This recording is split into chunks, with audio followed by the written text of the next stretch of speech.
ভগ্নদশা নিয়ে দাঁড়িয়ে আছে এই মন্দির।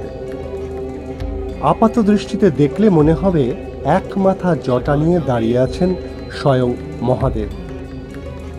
উত্তর কলকাতার নিমতলা মহাশ্মশানের বিপরীতে একটু এগোলেই দুর্গেশ্বর মোটা বাবার মন্দির।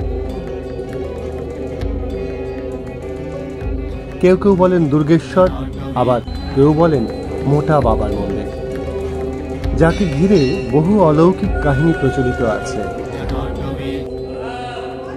নাম হচ্ছে দুর্গেশ্বর মহাদেব, মোটা মহাদেব বলে ডাকা। 1716 সালে হাটখোলা দত্ত পরিবার রসিলাল দত্ত বানিয়ে গেছে। তিনি মূর্তিটা বানিয়েছিলেন শিল্পী গদাধর দাস ভাস্কর। বর্তমান যার মন্দির, ওনার নাম হচ্ছে শ্রাবণী ঘোষ। গুরু পূর্ণিমা থেকে রাখি পূর্ণিমা পর্যন্ত 1 মাস আমাদের রাজ বেশ হয়। এমনি তো সোমবার হয় বা প্রত্যেক দিনে মালা পড়ানো হয়। ভোর 5টা মঙ্গল আরতি, দুপুর 1টায় ভোগ আরতি, রাত্রি 8:30টায় সন্ধ্যা। ডেলি আমরা কী করি, ভোর 5টায় মন্দির খোলা হলো, 5টা থেকে 6:30, এবার 8টা থেকে 12টা, এটা আমাদের ডেলির জল ঢালার নিয়ম। মন্দিরে বিরাজমান বিশাল আকার শিবলিঙ্গ, সিঁড়ি বেয়ে উঠতেই তবেই ছোঁয়া যায় বাবার মাথা।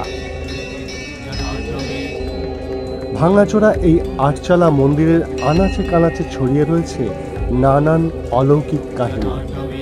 এত জাগ্রত তবু জীর্ণকার এই মন্দিরের রক্ষণাবেক্ষণ হয় না কেন? বাবার সেবায়িত দীপক পুলভি জানান, আমরা 15 বছর আগে এটাকে সারানোর জন্য পুজো পাঠ করেছি, কিছুতে হয় না। অনেকে এসে ঘুরে গেছে, এই করবো সেই করবো, আমরাও চেষ্টা করেছি।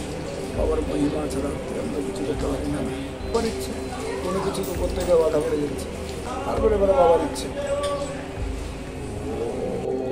বাবার আরাধনায় পূরণ হয় ভক্তের মনস্কামনা।